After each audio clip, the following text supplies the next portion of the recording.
Hello बच्चा party.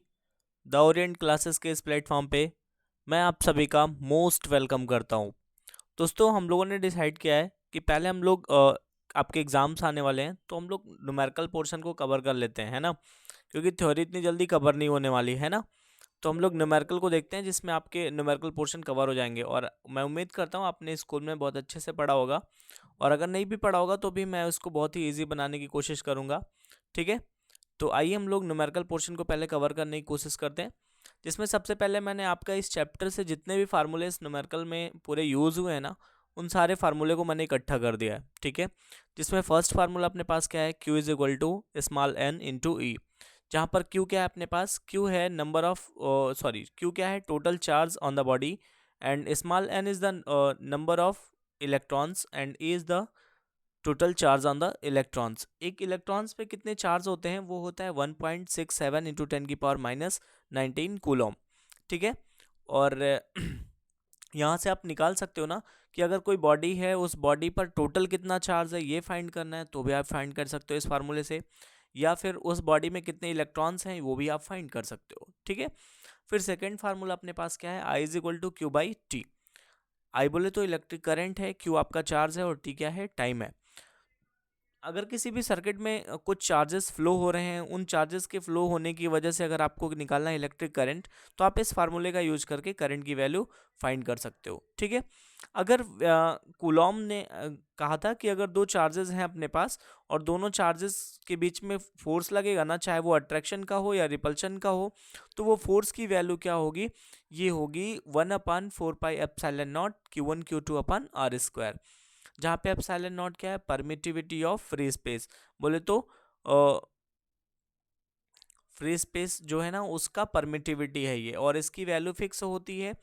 और इस फोर्स को हम क्या बोलते हैं, कूलॉम फोर्स बोलते हैं, दोनों चार्जेस के बीच में। ठीक है, तो ये सारी चीज़ें अपने को स्टडी करनी है। और फिर E इज इक्वल टू है 1/4πε0 Q/r²। बोले तो इलेक्ट्रिक फील्ड अगर कैलकुलेट करना है तो हम इस फार्मूले को यूज़ करेंगे किसी भी चार्ज की वजह से। अगर कोई चार्ज अपने पास, उस चार्ज के चारों तरफ क्या है, इलेक्ट्रिक फील्ड है ना, तो उस इलेक्ट्रिक फील्ड को कैलकुलेट करने के लिए अपन क्या फार्मूला लगाएंगे, 1/4πε0 Q/r²। ठीक है, और या फिर अगर कोई चार्ज है जो दूसरे चार्ज पे फोर्स लगा रहा है, ठीक है, तो उस चार्ज की वजह से जो दूसरे चार्ज पे फोर्स लग रहा है और उसकी वजह से जो इलेक्ट्रिक फील्ड इंटेंसिटी आ रही है ना, उसकी वैल्यू क्या हो जाएगी, E is equal to F/Q0। ठीक है, अब अगर मेरे पास एक सिंगल चार्ज ना होकर के डबल डबल चार्जेस हो जाएं, तो उन चार्ज के स्ट्रक्चर को हम बोलते हैं डाइपोल।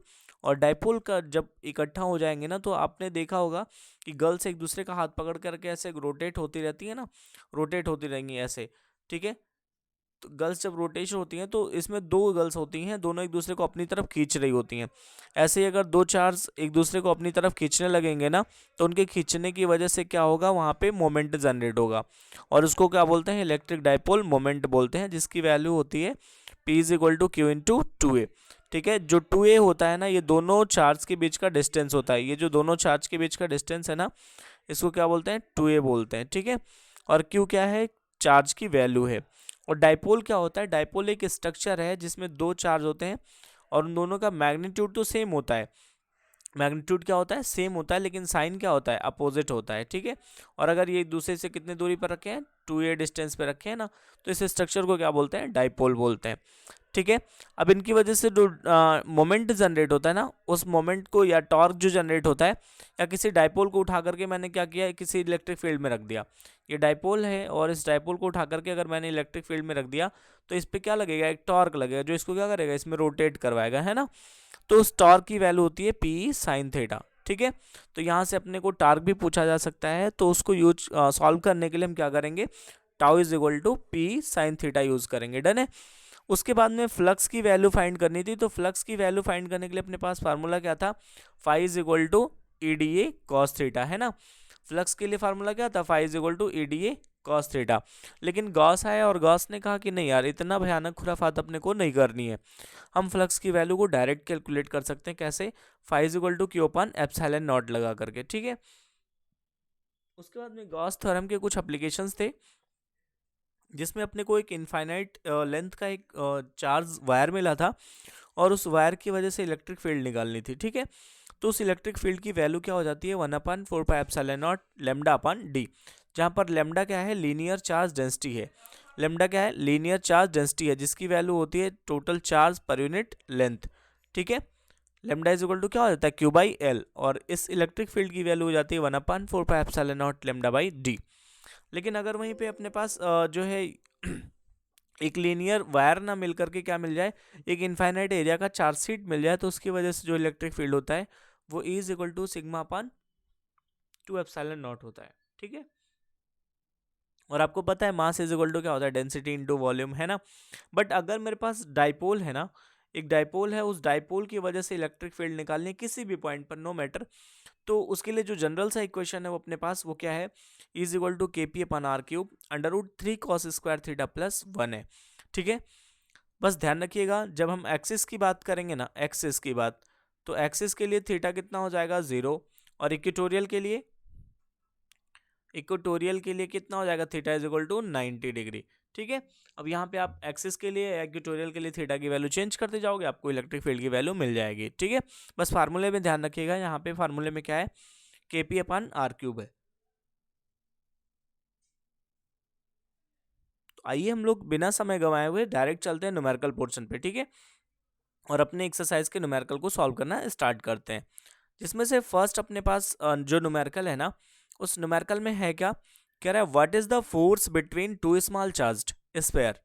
अपने पास दो स्मॉल स्फीयर चार्ज है, सॉरी दो स्मॉल चार्ज स्फीयर हैं जिन पे चार्जेस जो है ना वो 2 × 10⁻⁷ कूलम एंड 3 × 10⁻⁷ कूलम है, और ये एक दूसरे से कितने सेंटीमीटर के डिस्टेंस पे रखे हुए हैं 30 centimetre apart in air, air में रखे हुए हैं कितने सेंटीमीटर पे 30 सेंटीमीटर के डिस्टेंस पे।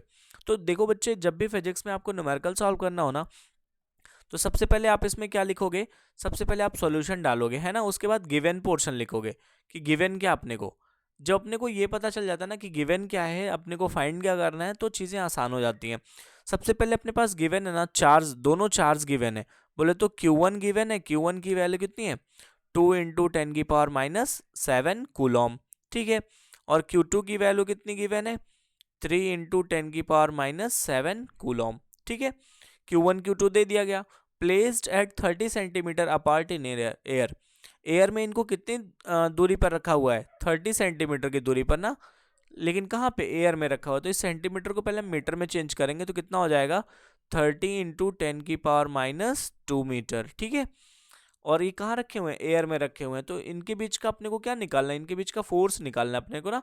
तो फोर्स निकालने का फार्मूला क्या होता है, कूलॉम ने फोर्स को एक्सप्लेन किया था, F इज इक्वल टू क्या होता है 1/4πε0 Q1 Q2 upon are square होता है, ठीक है। ये फोर्स का फार्मूला होता है जिसको किसने बताया था, कूलॉम ने बताया था, ठीक है। और 1/4πε0 जो है ना ये पूरा कांस्टेंट है, और इस कांस्टेंट की वैल्यू होती है 9 × 10⁹ कितना होता है 9 × 10⁹ इंटू Q1 की वैल्यू कितनी है बच्चे, Q1 की वैल्यू हम लोग देखते हैं क्या है Q1 की वैल्यू अपने पास कितना है, Q1 की वैल्यू ये दी हुई है ना 2 ×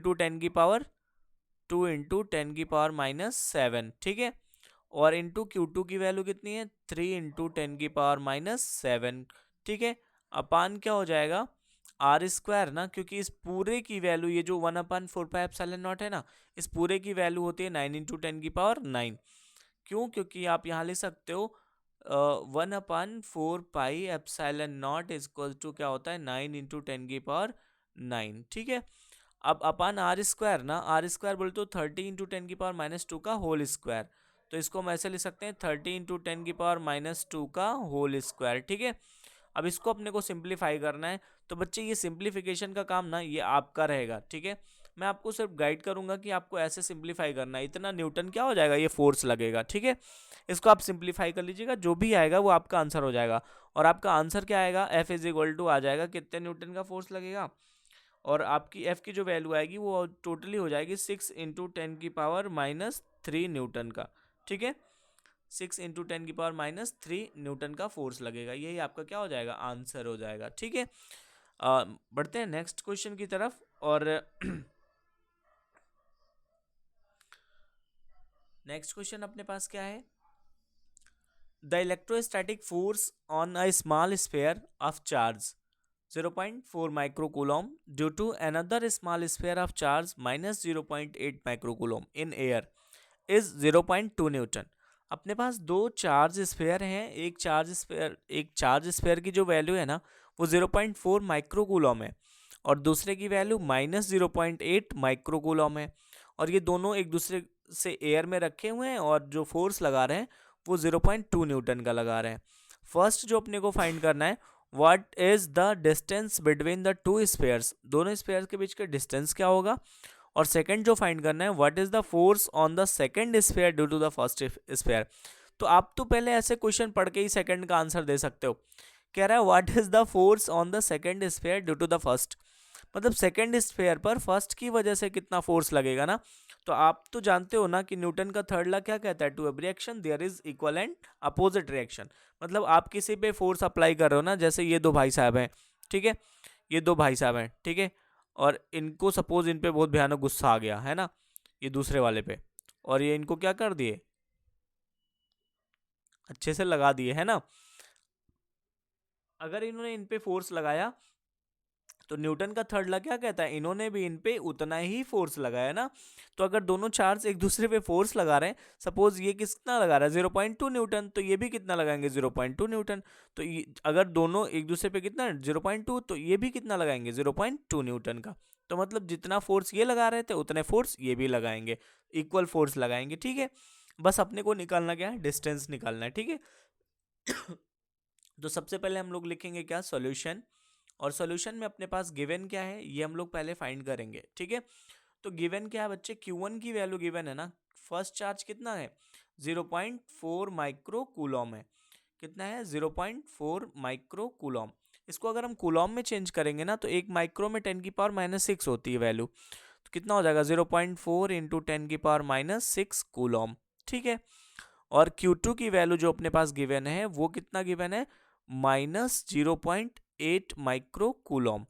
अगर इसको हम कूलॉम में चेंज करेंगे तो कितना हो जाएगा -0.8 इंटू 10⁻⁻6 कूलॉम, ठीक है। अब कह रहा है इनके बीच का जो फोर्स है ना वो फोर्स कितना है 0.2 न्यूटन का है, ठीक है। तो डिस्टेंस अपने को कैलकुलेट करना है, ठीक है।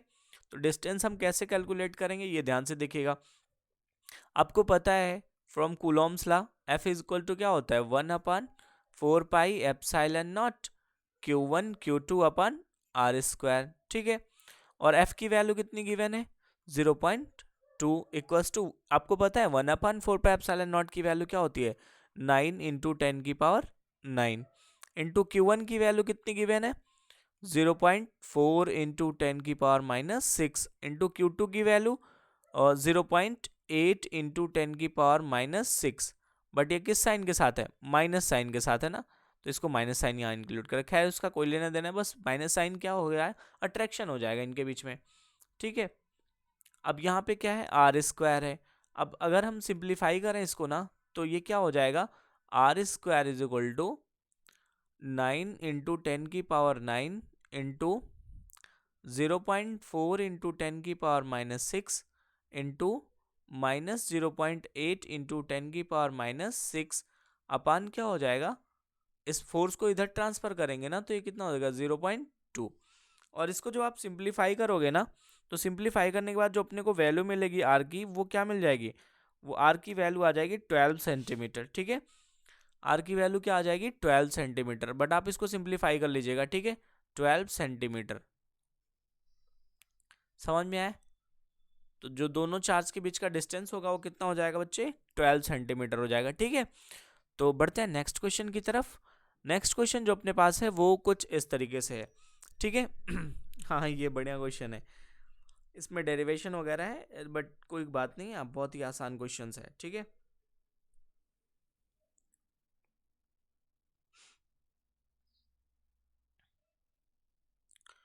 इसमें कह रहा है check that the ratio ke² upon GMEMP is dimensionless. अपने को चेक करना है ना कि जो ये ke² है अपन GMEMP इज डायमेंशनलेस है। Look up the table of physical contents and determine the value of this ratio. इस रेशियो की वैल्यू भी अपने को डिफाइन करनी है और ये भी दिखाना है कि इनका जो रेशियो है वो क्या है डायमेंशनलेस है, ठीक है, और इसकी वैल्यू भी फाइंड करनी है, ठीक है। What does the ratio signify, क्या रेशियो सिग्निफाई हो सकता है, ठीक है, तो इसको भी अपने को चेकआउट करना है, ठीक है। तो आइए हम लोग देखते हैं, पहले तो समझते हैं ये है क्या चीज, ठीक है। तो सॉल्यूशन में अपने पास क्या है, कुछ गिवन है क्या, नहीं कुछ नहीं गिवन है ना, अपने पास सिर्फ क्या निकालना है, K square upon G M E M P. अच्छा पहले तो हम ये समझ ले के स्क्वायर का क्या है यार, देखो के स्क्वायर ना, एफ कूलॉम ने क्या कहा था, फ्रॉम कूलॉम्स के अकॉर्डिंग, कूलॉम्स के अकॉर्डिंग क्या था, F is equal to K Q into Q upon are square, है ना, क्योंकि हमने दोनों क्यू को क्या ले लिया, सेम ले लिया, है ना। और इनको अगर हम इलेक्ट्रॉन मान लेना तो ये क्या हो जाएंगे, k into e upon are square, charge को हमने क्या मान लिया, इलेक्ट्रॉन, तो इसको मैं लिख सकता हूँ के e square upon are square. लेकिन अगर न्यूटन को हम लोग ध्यान से देखें ना, 11th की फिजिक्स में आपने पढ़ा होगा न्यूटन्स के अकॉर्डिंग, है ना। तो जो ग्रेविटेशनल फोर्स होता है वो क्या होता है, जी एम ई एम, है ना। लेकिन यहाँ पे हमने दोनों जो बॉडी हैं उनको मास ऑफ इलेक्ट्रॉन और मास ऑफ प्रोटॉन नाम दे दिया, ठीक है। अपान क्या हो जाएगा आर स्क्वायर, ठीक है। ये किसके अकॉर्डिंग है, न्यूटन के अकॉर्डिंग, जो ग्रेविटेशनल फोर्स लग रहा है वो क्या है, G M E M p upon are square. और कूलॉम्स के अकॉर्डिंग जो इलेक्ट्रिकल फोर्स लग रहा है वो क्या है, k q one q two upon are square है, बोले तो k e square upon are square है, ठीक है। क्योंकि दोनों पे चार्ज क्या होते हैं, इलेक्ट्रॉन, प्रोटॉन और इलेक्ट्रॉन पे सेम होते हैं, इसलिए हमने इनको क्या लिखा, के e square upon are square. इसको नाम दे दे इक्वेशन 1 और इसको नाम दे दे इक्वेशन 2। देखो बच्चे अपने को के ई स्क्वायर ऊपर रखना है ना, और G M E M p को क्या रखना है, बिलो रखना है, तो हमने क्या कर दिया, 1/2 कर दिया, ठीक है। तो 1/2 जब करेंगे ना तो क्या हो जाएगा, एफ अपन एफ, ये कौन सा है, इलेक्ट्रिकल है और ये ग्रेविटेशनल है, तो ये एफ इलेक्ट्रिकल और ये एफ ग्रेविटेशनल इक्वल्स टू क्या हो जाएगा, k e square upon are square whole upon क्या हो जाएगा, G M E M p upon are square, ठीक है। तो ये आर स्क्वायर से आर स्क्वायर क्या हो जाएगा, कैंसिल आउट हो जाएगा ना, आर स्क्वायर से आर स्क्वायर क्या हो जाएगा, कैंसिल आउट हो जाएगा, ये कैंसिल हो गया, ठीक है। तो अब अपने पास बचेगी क्या क्वांटिटी, ध्यान से देखिएगा, एफ ई अपन एफ जी, है ना, इक्वल्स टू क्या हो जाएगा, k e square upon G M E M p बचेगा, ठीक है। बच्चे इसी का तो डायमेंशन फाइंड करना है ना, k e square upon G M E M p. देखो ये फोर्स अपन फोर्स है ना, तो फोर्स बोले तो न्यूटन अपन न्यूटन, तो न्यूटन अपन न्यूटन की वैल्यू क्या हो जाएगी, न्यूटन न्यूटन कैंसिल, तो ये क्या हो जाएगा, k e square upon G M E M p is क्या हो जाएगा, डायमेंशन लेस, है ना, डायमेंशन लेस हो जाएगा। क्यों, क्योंकि यहाँ पे न्यूटन अपन न्यूटन हो जाएगा ना, तो एक दूसरे को कैंसिल आउट कर देंगे, तो ये क्या हो जाएगा, टोटली डायमेंशन लेस हो जाएगा, है ना। अगर आप निकालना भी चाहो तो ऐसे भी लिख सकते हो, क्या अगर इसको थोड़ा सा सिंप्लीफाई करना चाहो तो यहाँ पे आप लिख सकते हो, क्या हो जाएगा, M L T minus two, क्योंकि फोर्स का क्या होता है, M L T minus two, इसका भी क्या हो जाएगा, M L T minus two, और ये एक दूसरे को ही क्या कर देंगे, कैंसिल आउट, ये एक दूसरे को क्या करेंगे, टोटली कैंसिल आउट कर देंगे, है ना। और जब एक दूसरे को कैंसिल आउट कर देंगे तो ये क्या हो जाएंगे, डायमेंशन लेस हो जाएंगे, ठीक है। यहाँ से आप बोल सकते हो कि ये डायमेंशन लेस हो गया, ठीक है। अब इसी में अपने को और भी डिफाइन करना है, determine the value of this ratio, इस रेशियो का क्या निकालना है, वैल्यू निकालना है अपने को ना। तो कैसे हम वैल्यू निकालेंगे, ध्यान से देखिएगा, इस रेशियो की वैल्यू को हम कैसे फाइंड करेंगे ये समझने की कोशिश कीजिएगा।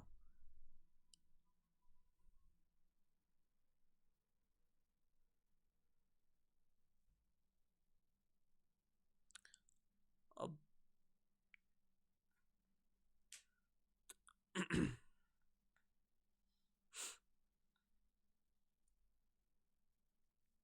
इन सब के हम वैल्यू उठा करके पुट करेंगे अपने इक्वेशन में, और जो वैल्यू आएगी ना वो अपने पास क्या हो जाएगी, वैल्यू हो जाएगी इसकी, के की वैल्यू क्या होती है, 9 × 10⁹ और चार्ज ऑफ इलेक्ट्रॉन कितना होता है, 1.67 × 10⁻⁹ का स्क्वायर है ना, तो इसको 2 बार मल्टीप्लाई कर दिया हमने, 1.67 × 10⁻⁹ अपॉन ग्रेविटी की वैल्यू रखेंगे, और ग्रेविटी की वैल्यू कितनी होती है 6.7 6 7 इंटू 10⁻11 है ना, ठीक है। और इंटू क्या हो जाएगा, mass of electron, mass of electron कितना होता है, मास ऑफ इलेक्ट्रॉन होता है 9.1 इंटू 10⁻31 kg। और मास ऑफ प्रोटॉन कितना होता है 1.6 इंटू 10⁻28 kg होता है, ठीक है। अब इन सबको रख करके आप सिंप्लीफाई कर लोगे, जो भी आएगी वो इस कांस्टेंट की वैल्यू आ जाएगी, ठीक है। और इस कांस्टेंट की वैल्यू जो टोटली आ रही है वो क्या आ रहा है, इस कांस्टेंट की वैल्यू क्या आ रही है, इस कांस्टेंट की वैल्यू अपने पास जो आ रही है वो आ रहा है 2.3 इंटू 10⁻40। कितना आ रहा है 2.3 इंटू 10⁻, कितनी आ रही है 40 आ रही है वैल्यू, ठीक है। ये किसके इक्वल आ रहा है, k e square upon G M E M p के इक्वल आ रहा है, ठीक है। तो अगर ये कांस्टेंट की वैल्यू पूछी जा रही है तो आप डायरेक्ट इसको सारी वैल्यू पुट करके इसको कैलकुलेट कर लीजिएगा, उसके बाद में आप ये वैल्यू निकालेंगे तो आपकी वैल्यू क्या आ जाएगी 2.3 इंटू 10⁻40 आ जाएगी, ठीक है।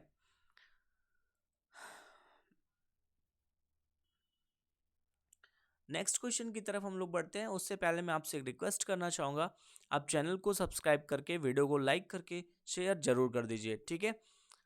नेक्स्ट क्वेश्चन की तरफ बढ़ते हैं। नेक्स्ट क्वेश्चन जो अपने पास है ना वो कुछ इस तरीके से है, हाँ explain the meaning of statement electric charge of the body is quantized. अगर कोई ये पूछता है ना कि आप कैसे एक्सप्लेन कर रहे हो या क्या इसका क्या मतलब है कि चार्ज क्वांटाइज्ड हो गया, चार्ज के क्वांटाइज्ड होने का मतलब क्या है बच्चे, तो क्वांटाइज्ड का मतलब समझ लेते हैं पहले थोड़ा सा। हालांकि आपके सर ने आपको इस चीज़ को पढ़ाया होगा, अगर नहीं भी पढ़ाया होगा तो कोई बात नहीं, हम लोग जब चैप्टर को पढ़ेंगे ना तो उसमें इस चीज़ को स्टडी करेंगे। क्वांटाइज्ड का मतलब होता है क्या, डिवाइड हो जाना, ठीक है। क्या हो जाना, डिवाइड होना, लेकिन किसके फॉर्म में, इंटीजर के फॉर्म में, किसके फॉर्म में, इंटीजर के फॉर्म में। अगर कोई चीज़ इंटीजर के फॉर्म में डिवाइड हो रही है ना तो उसको क्या बोलेंगे, क्वांटाइज्ड हो गई। जैसे एक अपने पास एक हैवी चार्ज हो गई, सपोज एक हैवी चार्ज बॉडी है, ठीक है, और इस पे टोटल चार्ज कितना है, क्यू है, ठीक है। और इसको मैं चाहता हूँ ना एन नंबर ऑफ इलेक्ट्रॉन्स में डिवाइड करना, किस में डिवाइड करना चाह रहा हूँ, एन नंबर ऑफ इलेक्ट्रॉन्स में डिवाइड करना चाह रहा हूँ मैं इसको, ठीक है। तो आप मेरी हेल्प करोगे ना, एन नंबर ऑफ इलेक्ट्रॉन्स में इसको डिवाइड करवा दो, ठीक है। इतने सारे इलेक्ट्रॉन में मैंने क्या कर दिया, इसको डिवाइड कर दिया, ठीक है। एक जो चार्ज था ना वो उसको मैंने किस में डिवाइड कर दिया, एन नंबर ऑफ इलेक्ट्रॉन्स में डिवाइड कर दिया हमने, ठीक है। अब ये जब एन नंबर ऑफ इलेक्ट्रॉन्स में डिवाइड हो गया तो क्या मैं बोल सकता हूँ, जैसे देखना एक एग्जांपल के थ्रू समझना, मैं ये बोलना चाह रहा हूँ आपसे कि सपोज आपके पास एक एक रुपए के या दो दो रुपए के 12 सिक्के हैं, कितने सिक्के हैं, 12 सिक्के हैं। तो आप बोल सकते हो आपके पास टोटल कितने रुपए हैं, 24 रुपए हैं, है ना, डन है। तो 24 रुपए में दो दो रुपए के कितने सिक्के आएंगे, 12 ना। तो वैसे मैं बोल सकता हूं अगर टोटल चार्ज कितना है, क्यू है, तो क्यू चार्ज में इलेक्ट्रॉन कितने आएंगे, एन आएंगे, ठीक है। क्यू चार्ज जो टोटल है उसमें कितने इलेक्ट्रॉन आएंगे, एन इलेक्ट्रॉन आएंगे। जैसे यहाँ पे हमने कहा 24 रुपए में 2 रुपए के कितने 24 रुपए में, ठीक है, 2 रुपए के कितने सिक्के आएंगे, तो 12 आएंगे। वैसे क्यू चार्ज में इलेक्ट्रॉन कितने आएंगे, एन आएंगे, ठीक है। इसी को क्या बोलते हैं, क्वांटाइजेशन ऑफ चार्ज। कभी भी इलेक्ट्रॉन आधे के फॉर्म में नहीं आता ना कि चलो ठीक है हाफ इलेक्ट्रॉन चलाया या फुल इलेक्ट्रॉन नहीं आया, फुल एंड हाफ चलाया, ऐसा नहीं हो सकता है। हमेशा जब इलेक्ट्रॉन आएगा तो एक इलेक्ट्रॉन जाएगा या एक इलेक्ट्रॉन आएगा। मतलब इलेक्ट्रॉन जो ट्रांसफर होते हैं ना वो किसके फॉर्म में होते हैं, इंटीजर के फॉर्म में होते हैं, ठीक है। इलेक्ट्रॉन का जो ट्रांसफर होता है वो किसके फॉर्म में होता है, इंटीजर के फॉर्म में होता है। इसी को बोलते हैं क्वांटाइजेशन ऑफ चार्ज। किसी बॉडी से जब इलेक्ट्रॉन नेक्स्ट बॉडी पे ट्रांसफर होगा तो हमेशा इंटीजर मल्टीपल के फॉर्म में ट्रांसफर होगा, कभी भी ये हाफ ऑफ का मैटर इसमें नहीं आता है, ठीक है। नेक्स्ट अपने पास इसमें पूछ रहा है why can one ignore quantization of electric charge when dealing with macroscopic that is large scale charges. देखो बच्चे, अगर हम स्मॉल अमाउंट के चार्ज की बात कर रहे हैं ना तो हम यहाँ काउंटिंग करेंगे, इतने इलेक्ट्रॉन हैं, इतने इलेक्ट्रॉन ट्रांसफर हुए हैं, इतने नहीं हुए हैं। लेकिन अगर हम एक लार्ज अमाउंट की बात करेंगे ना तो वहाँ पे हम इस क्वांटाइजेशन की बात नहीं करने जाएंगे, वो 1 करोड़ 1 लाख ऐसे थोड़ी बात करने जाएंगे कितने इलेक्ट्रॉन ट्रांसफर हो गए। बस नॉर्मल छोटे मोटे स्केल पे हम बात करेंगे ना कि ये इंटीजर के फॉर्म में ट्रांसफर हो रहा है ये वो। लेकिन अगर एक लार्ज स्केल की बात करेंगे ना तो वहाँ पे हम क्वांटाइजेशन ऑफ चार्ज को क्या करते हैं, इग्नोर करते हैं। क्यों? क्योंकि वहाँ पे जो इलेक्ट्रॉनों का ट्रांसफर होता है वो ह्यूज अमाउंट में होता है, ठीक है। इस वजह से हम उसको क्या करते हैं, इग्नोर करते हैं, ठीक है। तो आप वीडियो को लाइक करके, चैनल को सब्सक्राइब करके शेयर जरूर कर दीजिए। फिर हम लोग नेक्स्ट वीडियो में मिलते हैं नेक्स्ट क्वेश्चन के साथ, ठीक है बच्चे। Thank you.